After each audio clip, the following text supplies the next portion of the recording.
Welcome back to the Rundown. Well, we've been focusing a lot on Israel so far this evening, but let's turn now to the United States and the presidential race. Now, Democratic presidential nominee Joe Biden has a clear lead over President Trump in the polls.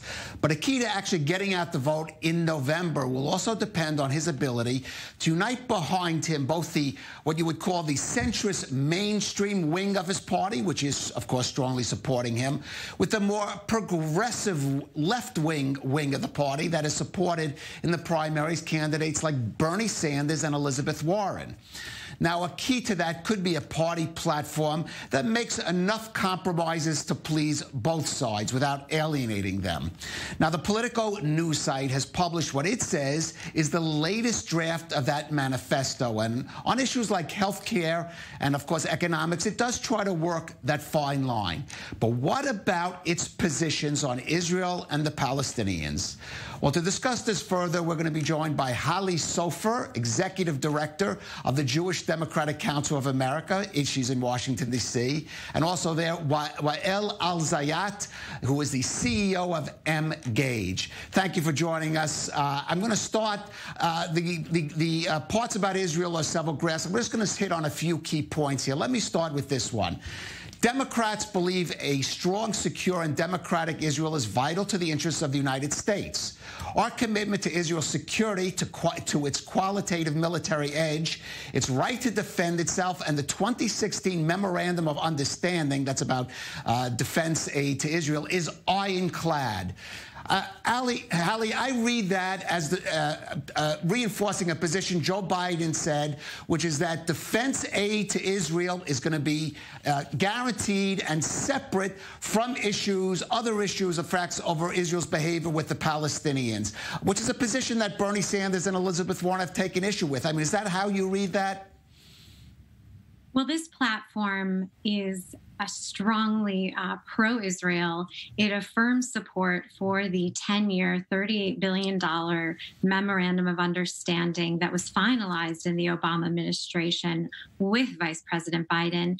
And yes, this platform is completely consistent with Joe Biden's position with regard to aid. And that is that we support the MOU, and any attempt to cut or condition aid, as Joe Biden has said, is outrageous. So yes, that is how I read it. All right, so I want to go to Wael. I mean, there are progressive in the Democratic Party that have taken issue with that, including Bernie Sanders and Elizabeth Warren. Thank you. It's not just the progressives. I think the centrists, and as you've seen, over 190 members of Congress a few weeks ago sent a letter of deep concern regarding the planned annexations of the West Bank by the Israeli government. And so this is really becoming a mainstream issue for the Democrats. And it's something that even Joe Biden has been careful to talk about. While he does not support conditioning aid to Israel as an ally in the region, a region that, has Iran and has Bashar al-Assad and all these unhelpful actors, but he is troubled, and he has said that he will oppose the annexation of the West Bank. And I got to tell you, I think it's just a matter of time before the Democratic Party will move towards limiting any support that will be used to enforce that, what we deem to be an apartheid endeavor. Okay, though it's not evident in this platform, we should say. But I want to move on because some of those issues that you've raised are addressed in another part of the platform. Democrats oppose any unilateral steps by either side, including annexation, that undermine prospects for two states. Democrats will continue to stand against incitement of terror. We oppose settlement expansion. We believe that while Jerusalem is a matter for final status negotiation, it should remain the capital of Israel, an undivided city accessible to people of all faiths. Now, while there is a clear stand there against annexation, as you said, on Jerusalem, though, I see quite a fine line here. Again, that platform seems to acknowledge a Israeli right to Jerusalem, but it does not mention any kind of Palestinian claim also to Jerusalem. And I think implied in that, and this is something that has been said, is that the embassy, the U.S. embassy, which was moved by President Trump, will stay there. Again, is that the kind of language that satisfies the progressive wing of the party? I don't think so. And by the way, I think we welcome the affirmation of the Jewish people's rights to have an embassy, not an embassy, but a capital in Jerusalem. But as you mentioned, there's no mention of the Palestinian rights and aspirations, at least to East Jerusalem. And really, the statement is a bit contradictory, because on the one hand, it's saying that this is an issue that should be left for final status negotiations, as agreed to by both parties. And then in the same breath, it's saying, oh, and this is the undivided capital of Israel. So it really sends mixed messaging regarding where should be the democratic position on this issue, which we think should be left for final negotiations between the parties. Halie, do you see a mixed message there? Well, again, I see this as consistent with Joe Biden's policy, which is recognition of Jerusalem as the capital of Israel. And he has said he would not move the embassy now that it has been moved by President Trump from Jerusalem. But I think also importantly in this platform is recognition and appreciation for what has been the policy of the United States in both consecutive Republican and Democratic administrations for two states, for a negotiated two-state solution to the Israeli-Palestinian conflict, which has been the bipartisan policy of the United States, which will result in a Jewish and democratic state of Israel alongside a Palestinian state.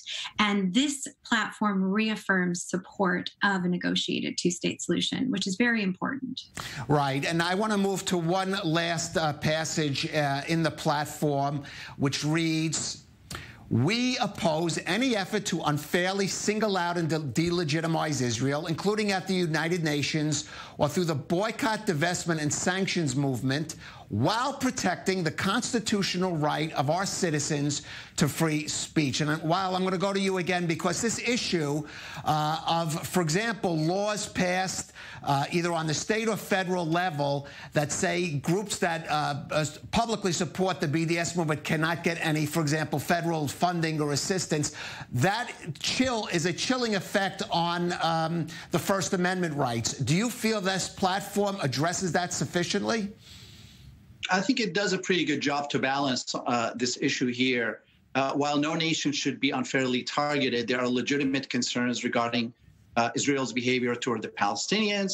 And there are some basic human rights questions here. And the question is, by what means can you bring that change through nonviolent efforts? And so it is very important and noteworthy, and this is a welcome inclusion, that the First Amendment right of Americans to participate in a boycott of not just Israel, any nation, the Saudis, the Syrian regime, the Iranians, they should have a right to do it. And so we welcome that inclusion. Okay, and I'm presuming you certainly agree with that, Halie, but I just want to ask you, clearly there are some differences here.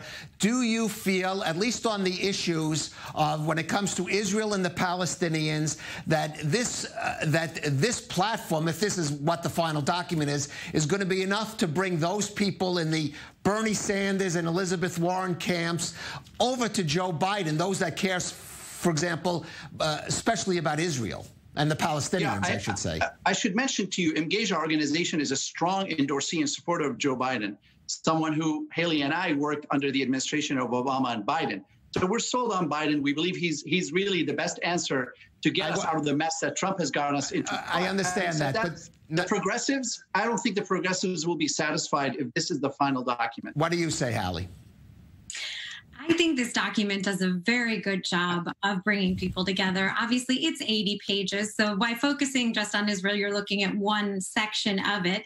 But I think the wide range of issues that this touches on does a great job of bringing together the wide tent that is the Democratic Party. And on Israel specifically, I think it does represent a range of views, but ultimately it's consistent with our nominee, Joe Biden's positions. And Joe Biden has been an unwavering partner of Israel since he was first elected to the Senate in 1972. And that is what this platform reflects. And our organization, the Jewish Democratic Council of America, is very supportive of this draft. We do hope and are confident that this will be the final draft adopted at the convention next month.